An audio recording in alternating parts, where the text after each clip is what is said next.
Square one, my slate is clear. Rescue me, my dear. To the world of trouble, to the world of tears, to the long time to get back here.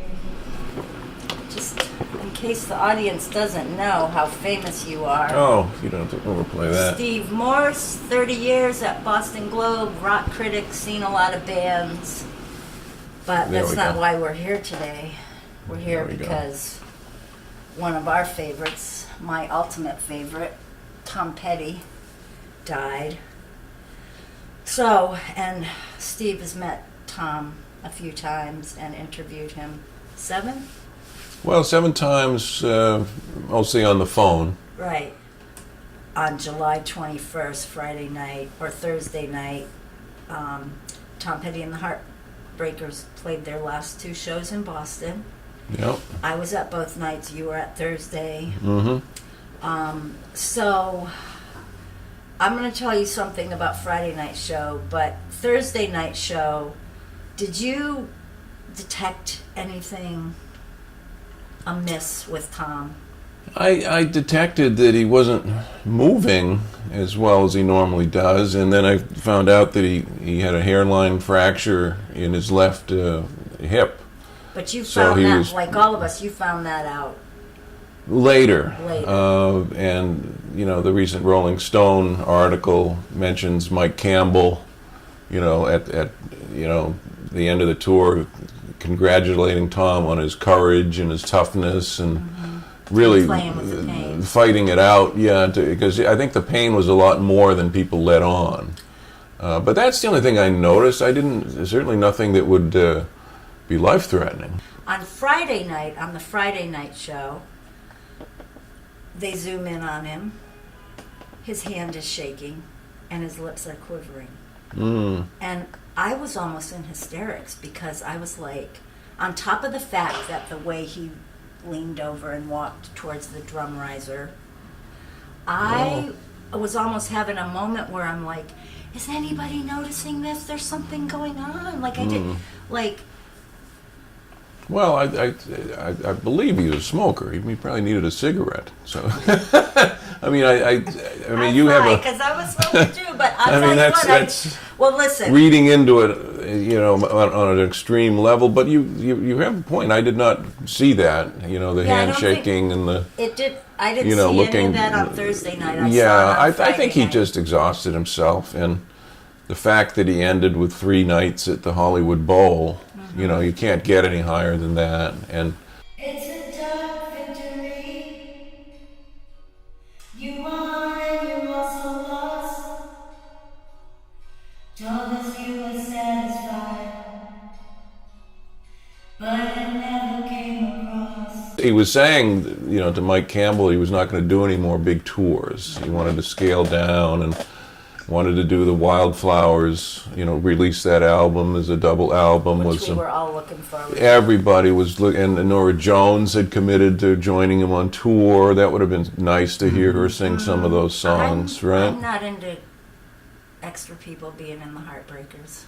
Well, I'm really not. I hate to say it, but they're a pure unit to me. But anyway, yeah, but that was a solo album, so he could kind of do what he wanted there. You know, when you think about it, I mean, it was his thing, and her voice would have melded beautifully. I mean, I was psyched. I mean, I like Nora Jones, and I think she, you know, you're a purist. You don't even like Stevie Nicks singing with Tom? Okay, so in my letter that you didn't read. I didn't read it. I said I'd be lying if I was shocked I'd be lying if I said I wasn't shocked to see 2 girls on stage during the last tour who weren't Stevie. I felt so sad for Stevie. She wanted so much to be a heartbreaker, but you told her girls weren't allowed in the band. But I knew why they were there. You were tired. She sang with him at Great Woods. She got up and did some stuff. I did see that, and I didn't like it. I like the Heartbreakers. I am a purist. That you made me realize that. Stop Dragging My Heart Around, though? You don't like that? With Stevie? That's my least favorite song in the world. No. But listen, wow. I just want to go back You are a for very serious Tom fan. I know, and that's why we're here. You don't want to be corrupted with outside singers? I think that he's 66 years old, and look at the life he led. And I mean, even as a young boy, his father used to beat him. You know, probably took a lot out of him physically. Right back then, his dad was very tough on him. You know, Bruce Springsteen's dad was tough on him, but it sounds like Tom's dad was even worse. You know, Tom would have welts all over his body. You know, Tom had a tough time with the father. I think he just gave it his all, and his time was up, and you know, he collapsed. I mean, you know, a lot of people die with their boots on. You know, I mean, he could have died at that last gig. Well, you know what's really sad about that in this one? Did you read that part? Like, we all kind of know, like, I think he wanted to try out the family man life for a little while, and that just friggin' breaks my heart. Like, but I just how so? What do you mean? I mean, after this tour, you mean? Yeah, or he didn't have time to enjoy it. Yeah. To his granddaughter, his daughters, his wife. Yeah. I mean, he wrote such universal songs about women, though. You know, "Listen to Her Heart." You know, I mean, that's one of the best songs I think ever written about a woman, and he just seemed to tap into a universal consciousness, and he really, I mean, like, "Listen to Her Heart."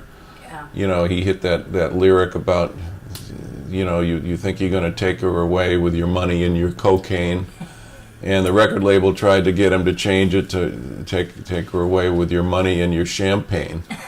And Tom said no, you know, because that era was a cocaine era, and he, you know, kept that in there, and he would always fight for his lyrics, and, you know, fight for his standing in the music industry. As we know, nobody was tougher than Tom Petty, and standing up to businessman, and he was kept his tickets low. Yeah, he was you know, anti-corporate. fought the promoters wanted golden circle seating. Remember all that crap? And Tom said no. He didn't want, you know, to play to the elite, as he called it. They would take whoever bought the last row seats. Yeah, Billy Joel would do that. Billy Joel would do that. And then he would put them down into the first two rows. Right. Yeah, well, I didn't know that about Petty. That's something that I'm learning I read it from. in your article.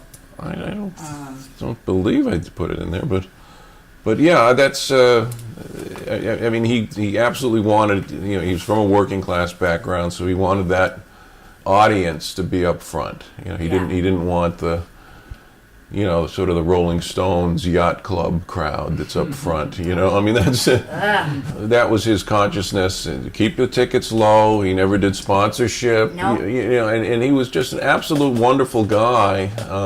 So that's the thing. I mean, honestly, that's why someone like me can have such love for this man, because of his integrity for things like that. Like, he was the real deal. Integrity is a good word, yeah. We will never hear a Heartbreaker song on a commercial, you know. Well, hopefully, unless, you know, the family. No, they wouldn't. They wouldn't. Well, dare. look what happened. I mean, the Beatles catalog got sold to Michael Jackson, and then he sells, you know, Revolution to a Nike commercial. Remember that? You never say never, unfortunately. I'm going to say never on this one, and everyone can send me letters and emails after, but I bet you anything in his will he's got something. You think he even made a will? Yeah, because he's such a smart him. businessman. That's the thing about him. He's such a smart businessman. Well, he's good at standing up against the record labels, but I really wonder. That's interesting about a will. I mean, I don't know if he's a mulish businessman, stubborn, but I don't know if smart would be the exact word. I mean, a lot of people said if he was smart, he'd have put his tickets up more expensively. No. You know, I mean, that's how the industry thinks, that he's stupid. You know. But no, I think, you know, I hope you're right that there's never be sponsorship, because he and Bruce Springsteen, I think, are kind of the last two that haven't done it. I mean, I tuned in the other day, I see, you know, a Who song, you know, being played in a Walmart commercial, and even the Ramones are in there. It's horrible. They don't understand. Commercial, but the money's intense. But most of the musicians today, I mean, they're not making a lot of money. I mean, Petty, of course, you know, is a big 2 nights at the Garden. You're going to make a lot of money, but a lot of them aren't. Yeah. So they sell the jingles, and, you know, to companies, because records aren't selling anymore. Right. The records have fallen All right, out of the you business. can soften me a pinch on that. Hey, listen. It's a pinch. You can soften me a pinch on I that. admire, believe me, I admire him for taking a stand, but at the same time, the guy was doing so well on tour, he didn't have to even think about it. Did you make it to Beacon Theater in New York? No. You were there? Yes. Oh, Okay, wow. listen, I have to tell you. Well, my turn to be completely envious Well, here. guess what else? We went around the back like true rock groupies do. I was basically with my camera. I love this. I was basically, Johnny and I both, about 3 feet away from Tom. Tom walks by me. Guess what wonderful words I got to utter to Tom? Oh, you met him? No, he walked by. I was about this far away, a little bit further than you are from me now, because he's walking in. Okay. I'm standing at the rope, but it was literally like 3 feet away. There's not a huge mob out there. Mm-hmm. I say to Tom, so proud, Tom, you're doing it right. And he looked at me and nodded. Oh, wow. That's a moment. That's a beautiful moment. And I mean, I can't even believe that I got the most appropriate words of how I feel about Tom out of my effing Did you sort of mouth. rehearse that, or did No. that just spontaneous? Did I, That's- Johnny? sounds like Did I rehearse it, Johnny?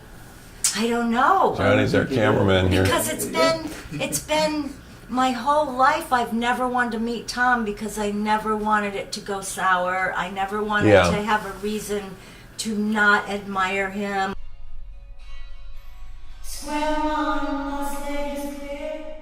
Well, hey, let's go back to the very first time you saw Tom was 1976 at Jazz Workshop. First of all, what is Jazz Workshop? What was Well, it? it was a small club next to and jointly owned, with Paul's Mall on Boylston Street, across from the Prudential Center, and it was booked by Fred Taylor, who's still around booking shows. He does a lot at the Cabot Theater, and he booked Scullers for years. Jazz. He's known for jazz. Paul's Mall is where a lot of the rock groups would play. And Jazz Workshop was smaller, where a lot of the jazz groups would play typically. And one night, it was like a Sunday or Monday night, and Tom got hooked in to open for Al Cooper. He was doing this kind of pretentious sort of jazz album, really. And he had like 10 people on the stage with him. It was a big band. In a little place. And there were only 8 people, 8 fans in the room. And I was one of them. And I honestly went down to Is that why see you Tom were there? Petty. No, I went to see Tom Petty. How The did you buzz, know about Tom Petty? Well, the media, there was a buzz that I think it was a last-minute gig. Tom, somehow it might have been a record label, Because it was 1976. deal or an agent. Sometimes you'd have awkward, a jazz act with a rock act didn't fit, but it was because they had the same agent or whatever. But anyway, it was a bad booking. Yeah. But Tom came out, and I've seen acts, like the Eagles when they were starting out, when there would be half a house and they would still rock. And Petty was that way. I mean, he came out, and it was never a question that, oh, we're going to do ballads and mail it in tonight. I mean, he came out, did full throttle rock and roll, American Girl, Breakdown, that early stuff he was doing. Had BCN. And it was just phenomenal, and I went back to say hello. I immediately afterwards went back. Stan Lynch, the drummer, greeted me at the door. Wild man, Stan. Yeah, we could. He, of course, later had a bad falling out with Tom. Yeah. But I liked I Stan, love always liked him. And But I'm happy with Steve for very, very cool guy, hyper guy. But I met Tom, and then forever after, I would call up for interviews, and he didn't do many, as you say. And I was lucky. I would say, well, just tell him it's that tall geek from Boston, and works at the Boston Globe, and I'm 6'5". And Tom, oh yeah, he was there at our first gig. Wow. Yeah, I'll talk to him. And so I ended up doing like 7 phone interviews with him through the years, right on up to the 2000s when the last DJ came out. I was talking about that, and that was an honor because he wasn't doing a lot. But, Yeah. if you're there on the ground floor with these guys, and you go to their first gig, and you meet them, Yeah. that's a big deal. That's a Yeah. big plus. 1976, so Tom talks about WBCM was the first station to play breakdown. Yes. Was all that about the same time that he Yes. played the jazz workshop? Correct. Yeah, and then he quickly rose. I mean, he did Paradise, and then Orpheum, and I followed him right along. I mean, Paradise, Orpheum. Man, I was in the wrong place in the wrong time to have missed those shows. Well, you were. I was. No, I was. I mean, I can You got me back. console you on that. My impression, I didn't listen to Mudcrutch. I knew they were coming. That's why I bought the albums. But I said, it doesn't matter what Tom and the Heartbreakers play. It's going to be great. No matter what music. I was Yeah. like, I don't care what they play. If they're on stage playing something, it's going to be great. To me, the guys who've been together since childhood, I mean, starting with the Beatles, through, U2, the bands that form young are always better than Yes. the super groups that Yeah. form later, or, the commercial crap that, Yeah. or answering ads in Right. Village Voice Pick up for a bass player, an anonymous, who shows up at your door. The ones that have the chemistry, to me, the lasting legacy, are the ones who knew each other when they were nobodies and could appreciate, the collective growth. My favorite Tom is middle-aged Tom. What's like your favorite album, your favorite era of Tom Petty? Well, I like the early stuff. Yeah. I really do. I mean, I like Last DJ. I thought that Yeah. was cool when that came out. Yep. And I did a very poignant interview with Tom about that, because he was saying that it wasn't just about DJs, being unable to play what they want because of corporate radio dictating, consultants say play this, play that. I mean, he obviously was saying that in the song, but he was also talking about the culture, how everybody was getting squashed by corporations, not just the music business. And in the interview, he was talking about how I see a much meaner culture these days, where people don't care as much about anybody anymore. Now that's pretty deep. That threw me, across the room when I'm listening to it, because that's, Tom Petty, fun rocker and all that, but he had a real depth to him, and he observed the culture, and that song, The Last DJ, some people wouldn't play it. Remember, some stations, because it took a knock at the corporations. And others did play it because they said, well, he's talking about the culture at large, not just radio. So, and it was a great song, so, it became a hit. But he just, he spoke what was on his mind, but he was a real observer of the culture. But back in those days, he was doing a lot of covers. And it was great. It was like, Solomon Burke covers, Cry to Me, and he'd fall on his knees on stage and really get into that's what kind of happened to the knees. James Brown thing. Yeah, maybe that. maybe The that, knees, they've been the bane of our existence for years. that started it. But he would do Stones So you wanna songs. be a rockin' It's all right. rockstar.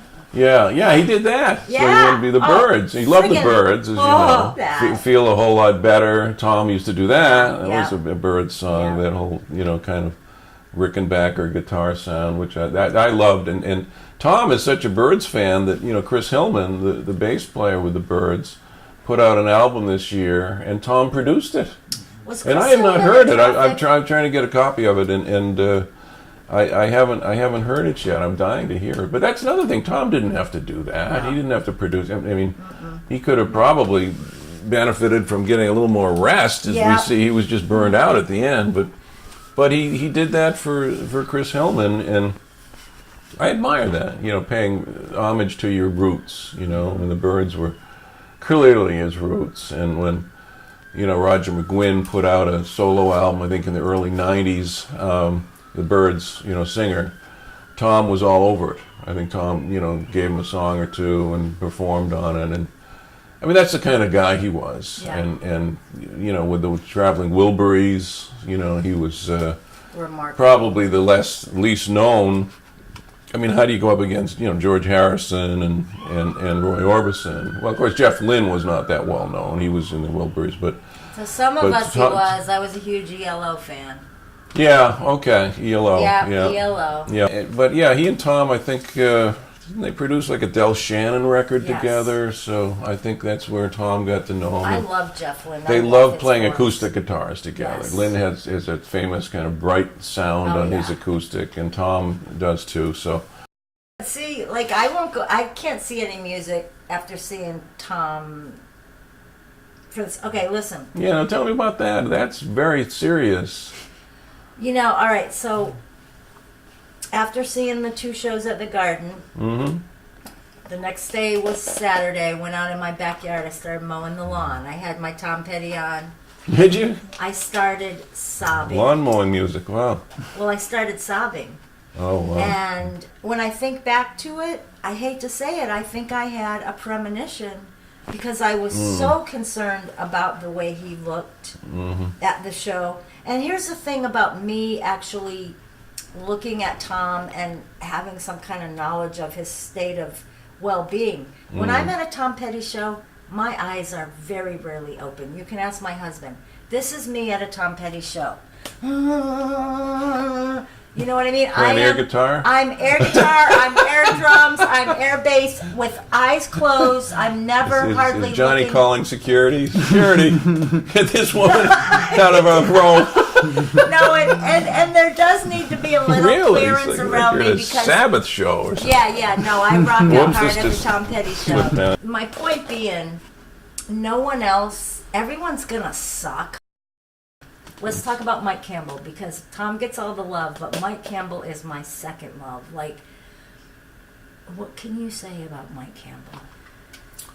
Well, I can say that you know, he's always been nice to me. There have been tours where Tom did not speak. I mean, I was lucky enough to get a lot of phone interviews with Tom through the years, but Campbell would be the backup, and I talked to him when remember the Heartbreakers backed Bob Dylan. Yes. You know, that Johnny was saw that show. 1986, I believe, at Great Woods it was called then. Yeah. He was terrific, and he was talking about how Dylan, you know, their rehearsals would just consist of Dylan going into songs and expecting the band to know them. And the band would usually pick them right up.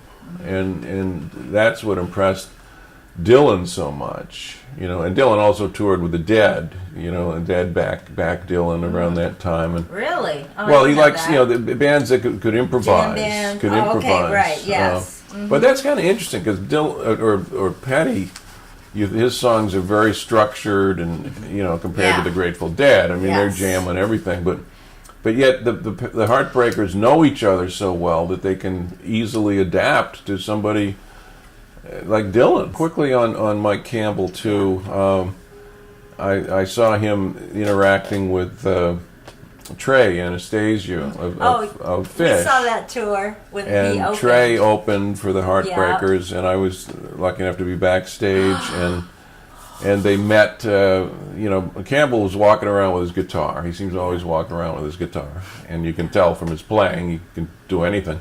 Yeah. But wow, he and Trey were talking, and it was like hieroglyphics or something. I mean, you know, the two preeminent guitar players like that. You know, I mean. I'm not a gearhead guy, you know, so they were talking effects, and it was just literally unbelievable to, you know, it's a couple of mathematicians talking or something, right? Trey and it's probably the most Mike. animated you see Mike, because he seems quite quiet. Yeah, he can be. But what I admired was when they played the Garden, these last shows that we've been talking about, Mike took their night off, and he went over to a club in Somerville, Thunder Road, and they have a Grateful Dead tribute band that plays every Wednesday called Barely Dead. A very good band, by the way. Okay. Well, And the promoter, Benny Tucker, a really cool guy, saw Campbell in the crowd and went up to him and said, "Gee, do you feel like getting up?" Oh. And Mike wasn't planning to get up. Wow. And he was there on a night off, just with some friends. But Mike said, well, yeah, okay, sure, why not? He liked the band. Yeah. And he got up, and the band, of course, completely in awe. You know, have Mike. Dude, yeah. That's I've like seen having the video. God walk into yeah. the room. How that? Yeah. Even. Yeah. And the band started out slowly, you know, Yeah. backing him, and then they picked up, and it was great.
I love that when guys do that. I And love his that. understated leads too. Like Yeah. he doesn't showboat. He is very in the pocket Mm-hmm. with just the most. So I have to tell you, that is the most horrible story to me because my front door is about a half a mile from that place. But here's how Why? Oh, because you missed it. You because I mean. missed it. But here's the thing. It would have been too much. I would have had a heart attack if I was anywhere near Mike Campbell. So it's probably best So it's best that you kept away. because Mike Campbell to me is. I mean, Tom Petty and the Heartbreakers are a guitar band. Yeah. They are a guitar band. If you love guitar solos but not wanker guitar solos, this is the band for you. Yeah. If you like to go on a journey, Yeah, the hooks, masters of the riffs and hooks. but they yeah. also take you. That's what the live shows are. They're like every song is this like journey somewhere, and then they come back, and Tom takes his bow. Yeah. So anyway, in a couple of years, we won't have seen a Tom Petty and the Heartbreakers show. How do you think we're going to be feeling? Well, I hope you're able to go to concerts by then. I hope it's not going to be a couple of years that you're going to be in, in mourning. But I can respect where you're coming from, particularly if you had that moment when you saw him on stage where you Yeah. had a premonition that he was not long for the world. That's pretty heavy. I didn't know that's what it was, but now I do. I And we're have to both think. in black, by the way. I think we're Yeah. both in Italian mourning. There we are. I wouldn't be surprised if they go out with somebody else. Oh, And no! well, I mean, everybody No. thought the Grateful Dead was done after Jerry Oh. Garcia. You know, because No. Garcia. I mean, even. Are you I mean, for that? Well, I'm for. I mean, don't forget the Heartbreakers No. have a right to play too. Well, maybe they could get multiple singers, go out and do it as a review. You know, kind of like have. To pay tribute to Tom. You know, you got to keep these songs alive, The and that's one- one thing that I believe in. Live music. Yes. You just It's can't true. lose it all and just listen in your headphones. And So that- you've got to see the music. And if the guys still want to play, it's a misfortune, of course, that their leader's gone. But look at the legacy they have. You know, why shouldn't they go out and play those songs? Yeah, I mean, in one of these articles, Mike, you know what he said, though? He goes, it's sad I'll never be able to play these songs again. Did you read that? in I one of did these see articles? that, So but- I know Tom Petty and the Heartbreakers, and I do not think we're going to... We might see something like they did for George Harrison, but I do not see them playing at Hampton Beach Casino. Ah, with some like friggin' look-alike Tom Petty that Oh they my got God. in a contest on You know, I friggin' think they could be Twitter. doing a bill with Styx and Foreigner and Tom Petty and the Listen, Heartbreakers. Steve, before I really lose it, you're a legend and a hero in somebody's mind, mine. Oh, well. Thank you for all you've done for the Boston rock scene, and the next conversation is going to be all about you. I guess I